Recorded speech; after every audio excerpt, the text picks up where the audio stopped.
నమస్కారం city news కి స్వాగతం। మౌలిక సదుపాయాలు కల్పించి తమ యొక్క సమస్యలను పరిష్కరించాలని జగడగుంటపాలెం టిట్కో నివాసులు విజ్ఞప్తి చేస్తున్నారు। నివాసాల చుట్టూ పిచ్చి మొక్కలు పెరిగి అటవీని తలపిస్తున్నాయని, వాటి కారణంగా పాముల బెడద ఎక్కువగా ఉందని అక్కడి ప్రజలు ఆవేదన వ్యక్తం చేస్తున్నారు। రోడ్లు సరిగా లేవని, తాగునీటి సమస్య ఎక్కువగా ఉందని చెప్పారు। అదేవిధంగా వీధి దీపాలు లేవని, రాత్రి అయితే రోడ్డుపైకి రావాలంటే భయంగా ఉందని మహిళలు వాపోతున్నారు। ఇళ్లకు వచ్చే దారిలో మద్యం దుకాణం ఉందని, రాత్రి వేళ మహిళలు అటువైపు రావాలంటే ఇబ్బందికరంగా ఉంటుందని, ఆ ప్రాంతంలో పోలీస్ సెక్యూరిటీ ఏర్పాటు చేయాలని విజ్ఞప్తి చేస్తున్నారు। ఇక్కడ చాలా ఇబ్బందిగా ఉందండి మాకు।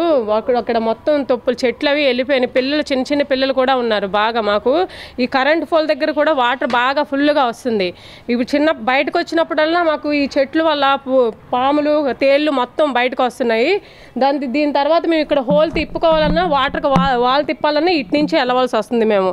ఇదంతా ఇప్పుడు మేము వెళ్ళాలన్నా మాకు చాలా ఇబ్బంది అవుతుందండి। ఇది సరిగ్గా ఇవన్నీ చూడండి ఎట్లా ఉందో, బాగా ఇబ్బంది అవుతుంది మాకు। ఇది ఒకటే చేస్తే మేము బాగుంటుంది। ఇది అయితే కరెంటు సరిగ్గా చేయలేదు మాకైతే, ఇదంతా బాగా చేయాలని మేము కోరుకుంటున్నాం। మున్సిపల్ ఆఫీసులు 2 రోజులకు ఒకసారి 3 రోజులకు ఒకసారి మాత్రమే వస్తున్నారు। అదేమంటే బ్లాక్లో ఎవరు లేరు కదా, ఎందుకు క్లీన్ చేయాలి అన్నట్టు వాళ్ళు మాట్లాడుతున్నారు।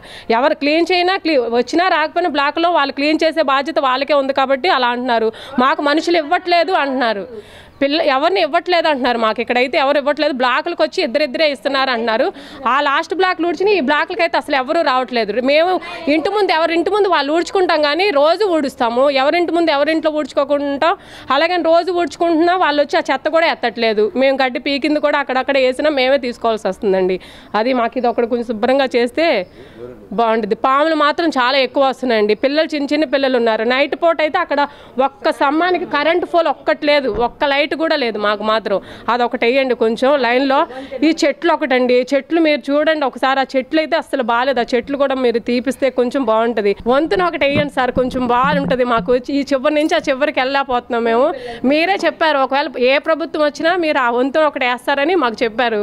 ఏ ప్రభుత్వంలో మాకు చేసేది అదొకటే అని, ప్రభుత్వం కోసం మేము చేయకపోయినా మా కోసం మీరు చేస్తారని మేము ఎప్పుడూ చూస్తున్నాము। మాదొకటి సాయం చేసి మాకు అక్కడ వంతున ఒకటి వేయించండి సార్ మాకు। నైట్ పూట మాత్రం ఆ చివరి నుంచి చివరి రావడానికి కూడా 7 కాడ నుంచి అసలు ఆ చివరి నుంచి చివరికి రాలేవు। అది కూడా కొంచెం చూసి ఎవరైనా సెక్యూరిటీ గార్డ్స్ని పెడతారని మేము కోరుకుంటున్నాం। ఆ రోజు ట్రాక్టర్ వేసి ఈ చెత్త కూడా మేము తీపించాలి। మున్సిపల్ ఆఫీస్ని తీసుకొచ్చిన చెత్త కూడా, మేము వేసిన చెత్త కూడా ఇక్కడే వేస్తున్నారు। డంపింగ్ అంటే కదా, ఏ రోజు ఎప్పుడు ఏ చెత్త ఆ రోజు వెళ్ళాలి, ఎప్పుడు వెళ్ళట్లేదు। ఎప్పుడు వాళ్ళు తీసుకొచ్చిన చెత్త కూడా ఇక్కడే వేస్తున్నారు। ఇదంతా మురుగుడు కాలం అయిపోయింది ఇక్కడ, మాకు దోమలు ఫుల్గా ఉన్నాయి। ఇది ఒకటి మాకు చెయ్యండి। బ్లాక్లో అందరూ వచ్చారు, ఎవరు రాలేదని అంటున్నారు అందరూ, బ్లాక్లు మొత్తం నిండిపోయాయి అన్నాయి। ఇవన్నీ చేసి మీరు కొంచెం సహాయం చేసి మంత్రి గారిని రిక్వెస్ట్ చేస్తున్నాం, మనోహర్ గారికి। రోడ్లు మీరు పోయినసారి కూడా ఈ ప్రభుత్వం కాకపోయినా అంత ముందు గెలిచినప్పుడు కూడా మీరు రోడ్ల గురించి అన్ని విధాలుగా అందరూ చెప్పారు, మీరు రోడ్లు వేశారని। మాకు ఈ రోడ్డు ఆ వంతున ఒకటి వేస్తే మీకు సహాయం పడతాం సార్। ఇక్కడ 2 మోటార్లు ఉన్నాయంటే ఈ కనెక్షన్ వరకు ఇక్కడ ఉంచి ఆ ట్యాంక్ ట్యాంక్ మొత్తం పూర్తి చేస్తే మాకు ఇంతవరకు వస్తాయి సార్।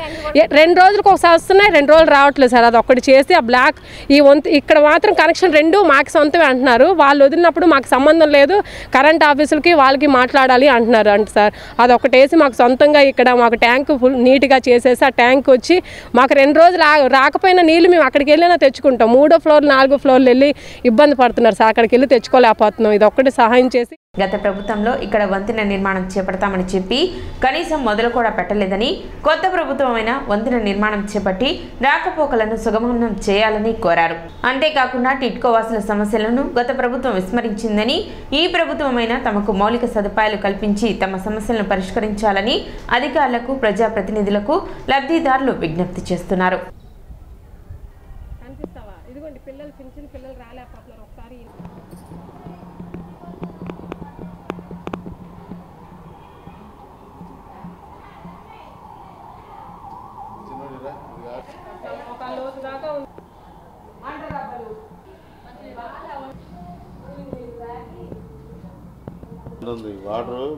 అది కూడా సరిగ్గా హోల్ చేయలేదు, మట్టితో అసలు చేయలేదు। అడిగేస్తే మాత్రం లాగారు అట్లా అట్లా వర్షం వచ్చింది అనుకో షాక్ కొట్టి పిల్లలకి కూడా 2వ ఫోన్ చేసినప్పుడు అక్కడక్కడ ఓట్ల కోసం ఎవరు రాలేదు। అది చూపిద్దరు అక్కడ వచ్చి ఎన్ని రోజులు అయింది అసలు రోడ్డు కూడా వేపిస్తే కొంచెం మీరు మంత్రి అయినా ఇచ్చారు ఎవరికి తెలుస్తుంది పైనుంచి వాటర్ ఎటు వెళ్తుందో ఒక సైట్ మున్సిపల్ ఆఫీస్కి వెళ్ళి కంప్లైంట్ ఇస్తాం ఒక 5 మంది ఉంటే ఎవరు రారుగా ఎవరి పనులు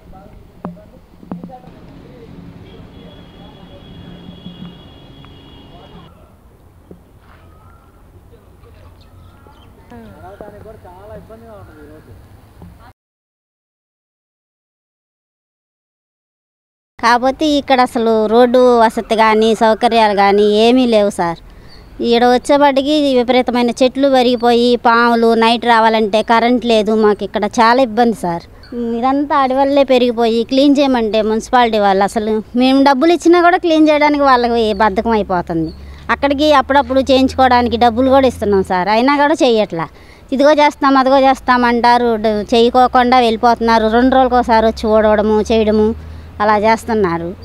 ఏమన్నా అన్నామనుకో మేమేం చేస్తామమ్మా, మమ్మల్ని ఇద్దరినే వేస్తున్నారు, ఎంతవరకు చేస్తాం మేము కూడా అని అడుగుతున్నారు. అసలు పాములు తెగ తిరుగుతున్నాయి సార్. మాకైతే చిన్నపిల్లలు ఉన్నారు, మా మనవాళ్ళు వాళ్ళు. అసలు నైటు ఇబ్బంది అయిపోతుంది మాకైతే ఇక్కడ చీకటిగా ఉండి. అసలు కుర్రోళ్ళు కూడా ఎక్కువగా తాగేవాళ్ళు చాలామంది ఇక్కడ రోతగా అయిపోతుంది సార్. వచ్చి ఒకసారి కంప్లైంట్ కూడా చెప్పాము. ఒకసారి ఇదిగో అమ్మ లైట్లు వేపిస్తామన్నారు, అసలు ఏం పట్టించుకోనే లేదు.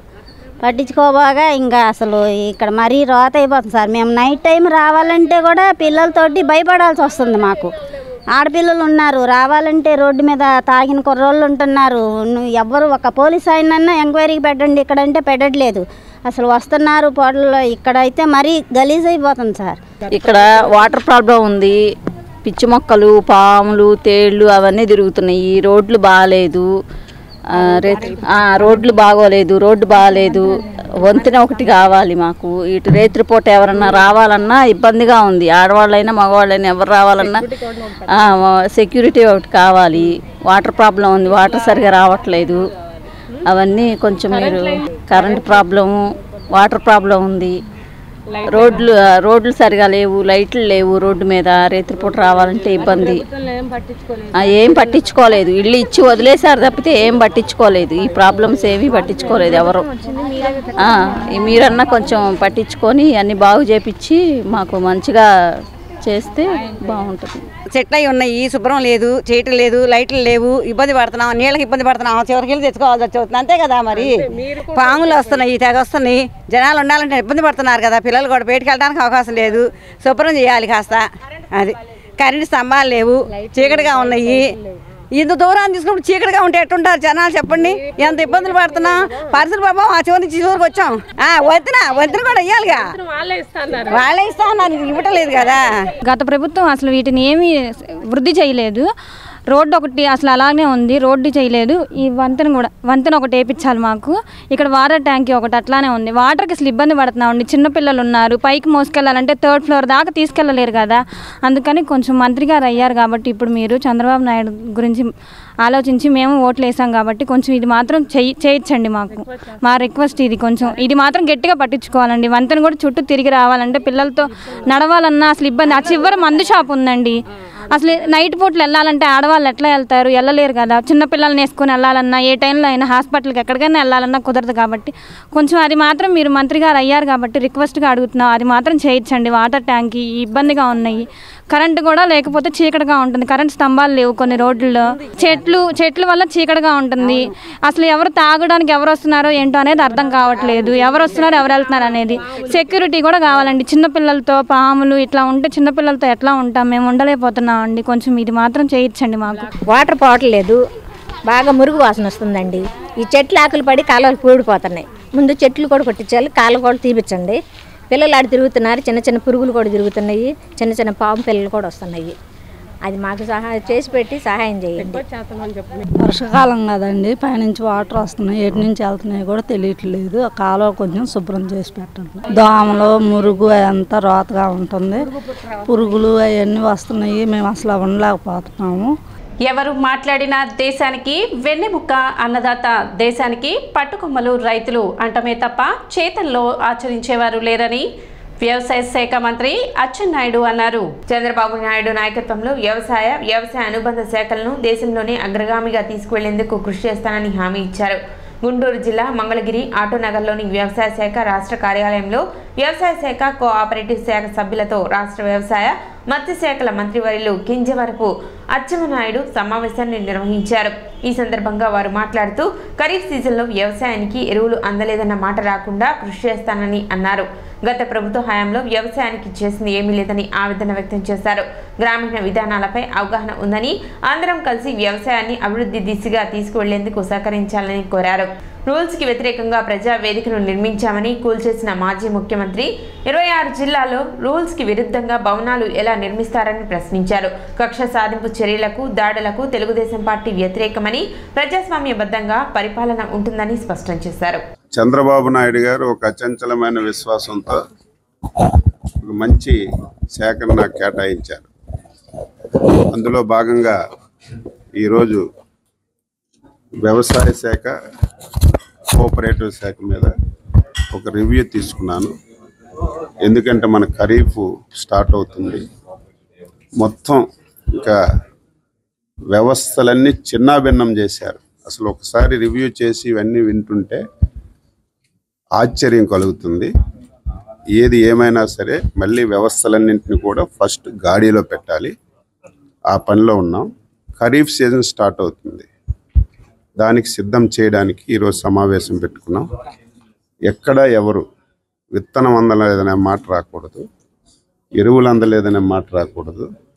2-3 రోజుల్లో బ్యాంకర్స్ సమావేశం కూడా ముఖ్యమంత్రి గారితో మాట్లాడి లోన్ ప్యాటర్నింగ్ కూడా ఏ విధంగా చేయాలనేది ప్లాన్ చేస్తాం. ఎక్కడ కూడా ఈ 5 సంవత్సరాలు వ్యవసాయదారుడు మెకనైజేషన్లో ఒక చిన్న బోల్టు నట్టు కొడవలు ఇచ్చిన పరిస్థితి కూడా లేదు. మొత్తం డీఫంక్ చేశారు డిపార్ట్మెంట్. మళ్ళీ దీనిలో లైన్లో పెట్టాలంటే కొంత సమయం పడుతుంది. ఈరోజు సమావేశంలో ఓన్లీ ప్రిలిమినరీ బ్రీఫింగ్ అంతా తీసుకుని కొంత ఐడియాకి వచ్చాం. ఆంధ్రప్రదేశ్ అయినా దేశమైనా అందులో ఎవరం మాట్లాడినా దేశానికి వెన్నుముక అన్నదాత, దేశానికి పట్టుగొమ్మలు రైతులు అని చెప్పి మాట్లాడతారు. కానీ చేతల్లో అది ఆచరించే వాళ్ళు చాలా తక్కువ. నేను మాటిస్తున్నాను, చంద్రబాబు గారి నాయకత్వంలో మళ్ళీ వ్యవసాయ శాఖ, వ్యవసాయ అనుబంధ శాఖలు మళ్ళీ దేశంలోనే ఒక అగ్రగామిగా తీసుకెళ్ళడానికి నేను శాయశక్తుల కృషి చేస్తాను. ఆర్టీసీ కాంప్లెక్స్లు ఏంటి, ఆప్కాబు ఏదైతే ప్రజానీకానికి అవసరమైనటువంటి ప్లేసుల్లో అడ్డగోలుగా అధికారం ఉందని చెప్పి పార్టీ ఆఫీసులు, కానీ చూస్తే పార్టీ ఆఫీసులు చూస్తుంటే వైట్ హౌస్ లాగా అంటే అధికారాన్ని ఎంత అడ్డగోలుగా దుర్వినియోగం చేశారో దీనికి ఒక ఉదాహరణ. ఇవన్నీ ఎంక్వైరీ చేస్తాం. ముఖ్యమంత్రి ఎంత దారుణం అంటే నది పక్కన పెర్మిషన్స్ లేకుండా రూల్స్కి విరుద్ధంగా ప్రజావేదిక కట్టారని చెప్పి మొదటి రోజే కూల్చేశాడు. అదే ముఖ్యమంత్రి రాష్ట్రంలో 26 జిల్లాల్లో కనీసం ఒక్క పెర్మిషన్ కూడా లేకుండా, జ్ఞానం ఉండాలి, ముఖ్యమంత్రి స్థాయిలో ఉన్నారంటే అన్ని పెర్మిషన్స్ తీసుకోవాలి, అందరికీ ఆదర్శంగా ఉండాలి. అటువంటి వ్యక్తి అధికారం ఉంది, ఈ రాష్ట్రంలో నేనే శాశ్వతంగా ఉంటాను, ఈ రాష్ట్రానికి శాశ్వతంగా నా పార్టీ ఉంటుందని చెప్పి మదమెక్కి విర్రవీగి మొత్తం ఆఫీసులన్నీ కూడా ఒక్కటంటే ఒకటి పెర్మిషన్ లేకుండా కట్టారు. అది రూల్స్కి విరుద్ధంగా కట్టారు. న్యాయస్థానాలు ఆదేశాలు ఇచ్చి ఇమీడియట్గా దాన్ని డిస్మాంటిల్ చేయమని చెప్తే ఆఫీసర్లు వాళ్ళ డ్యూటీ వాళ్ళు చేసి ఎరగొట్టారు. దానికి కూడా చంద్రబాబు నాయుడు బాధ్యత తీసుకున్న తర్వాత మా మీద పడ్డాడని రూల్స్కి వ్యతిరేకంగా మాట్లాడుతున్నారు. తెలుగుదేశం పార్టీ కక్ష సాధింపులకు మేము పోము, ఎవరి మీద వ్యక్తిగత దాడులకు పోము. చట్ట ప్రకారం ప్రజాస్వామ్యబద్ధంగా పరిపాలన చేయడమే తెలిసినటువంటి పార్టీ నాయకుడు. నేను మళ్ళీ చెప్తున్నాను, ఎవరి మీద కక్ష సాధింపులుండవు. నువ్వు వైసీపీ రొంగేసావు కదా, లక్షల రూపాయల కోట్లు ఖర్చు పెట్టి దాన్ని మళ్ళీ ఇంకొక రొంగేయడం కానీ, నీ బొమ్మలు ఉన్నాయని చెప్పి క్యాన్సిల్ చేయడం కానీ, ఇటువంటి విధానాలు ఎప్పుడు ఉండవు. పద్ధతి ప్రకారం పరిపాలన చేస్తాం. ఒక అచంచలమైన నమ్మకంతో 164 స్థానాలంటే ఆ దేశ చరిత్రలో 1 సైడ్ మ్యాండేట్ ఇచ్చారంటే ఒక నమ్మకం, విశ్వాసం ఇచ్చారు. ఆ నమ్మకాన్ని వమ్ము చేయకుండా పరిపాలన చేస్తామని చెప్పి తెలియజేస్తున్నాను. పట్టణ స్వరాజ్ సెంటర్ నందు పురపాలక సంఘ ఆధ్వర్యంలో డ్రైనేజ్ పూడిక తీక కార్యక్రమం నిర్వహించారు. జేసీబీల సహాయంతో డ్రైనేజ్ లో పేరుకుపోయిన షీల్డ్ తొలగించారు. వర్షాకాలం నేపథ్యంలో పట్టణంలో మురుగునీటి సమస్య తలెత్తకుండా మంత్రి నాదెండ్ల మనోహర్ ఆదేశాల మేరకు కమిషనర్ బండి శేషన పర్యవేక్షణలో ప్రత్యేక ప్రణాళికలు సిద్ధం చేస్తున్నామని, ఇందులో భాగంగానే పట్టణ ప్రధాన డ్రైన్ల నందు షీల్డ్ తొలగిస్తున్నట్లు మున్సిపల్ అధికారులు తెలిపారు. కార్యక్రమంలో డిఈ సుబ్బారావు, ఏఈ చైతన్య, పురపాలక సిబ్బంది పాల్గొన్నారు.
తెనాలి పట్టణంలో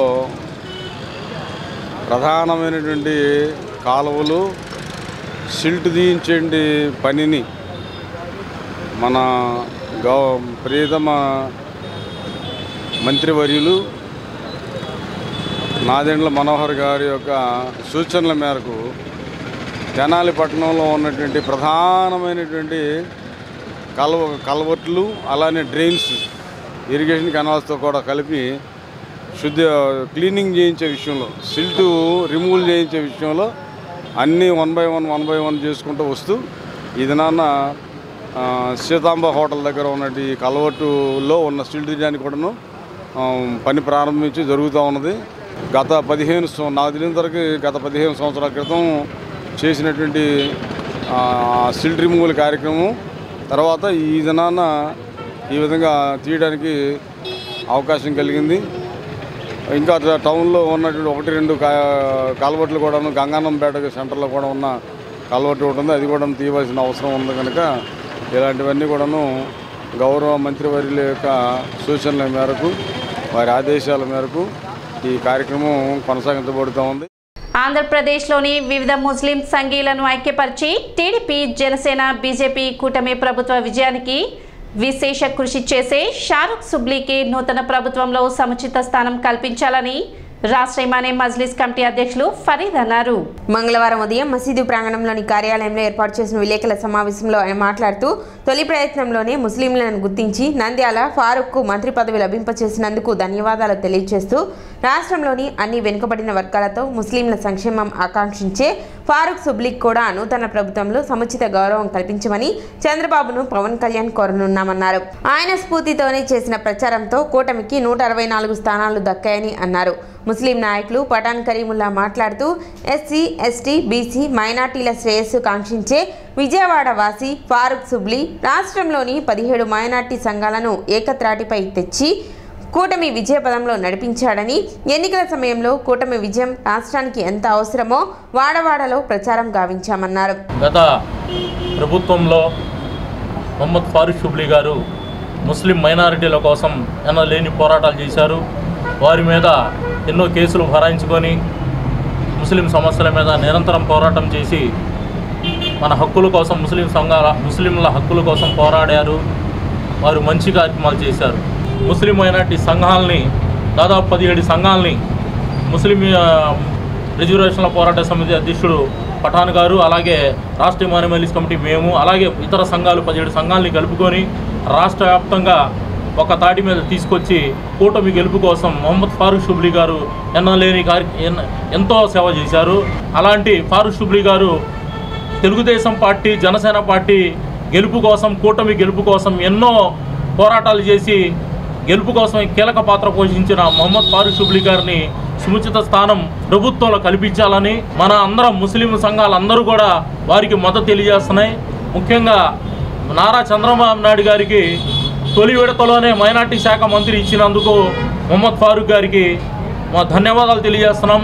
ఈ తెలుగుదేశం పార్టీ రావటానికి 5 సంవత్సరాల నుంచి ఎంతో కృషి చేసిన, ఎన్నో రకాల ఇబ్బందులు ఎదుర్కొని, ఎన్నో రకాల కేసులు బనాయించుకొని, ఎన్నో రకాల ఇబ్బందులు గురయ్యే వాళ్ళ కుటుంబానికి కూడా అందుబాటులో లేకుండా ఇబ్బందులు పాలైన మొహమ్మద్ ఫారూక్ షుబ్లీ గారిని గుర్తించి తెలుగుదేశం పార్టీ కూటమి మంచి స్థానం కల్పిస్తే ఎంతోమంది ముస్లింలకి వారికి న్యాయం చేసినట్టు అవుతారని తెలియజేస్తున్నాం. ఈ కార్యక్రమంలో మసీద్ మౌలానా, షేక్ సత్తార్, షేక్ తౌసిఫ్, షేక్ మునీర్, షేక్ షరీఫ్, షేక్ మక్బుల్ బాషా, సయ్యద్ సుల్తాన్, షేక్ కుతుబుద్దీన్, షేక్ జంపానీ బాషా, షేక్ రహీం, షేక్ గౌస్, షేక్ షరీఫ్, షేక్ తాజ్ బాషా, షేక్ కాజా మొహద్దీన్, షేక్ కరీముల్లా, చెరుకురి గోపి, దనాల రాఘవేంద్రరావు, షేక్ సాదక్, షేక్ షబ్బీర్, పట్టా, ఫిరోజ్ లాల్ మస్తాన్ తదితరులు పాల్గొన్నారు.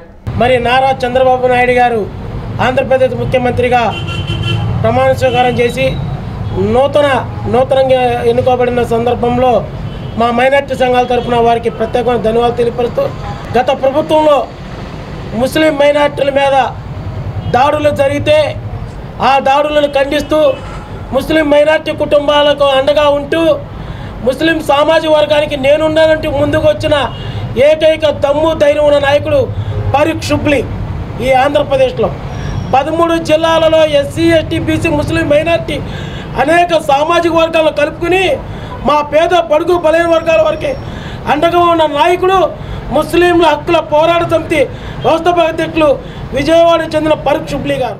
ఇదివరకే ఉమ్మడి ఆంధ్రప్రదేశ్ ఉన్నప్పుడు, తెలంగాణ ఆంధ్ర కలిసినప్పుడు చంద్రబాబు నాయుడు గారు ముఖ్యమంత్రి చేసినప్పుడు హజ్ హౌస్ మొదట కట్టింది ఆయనే.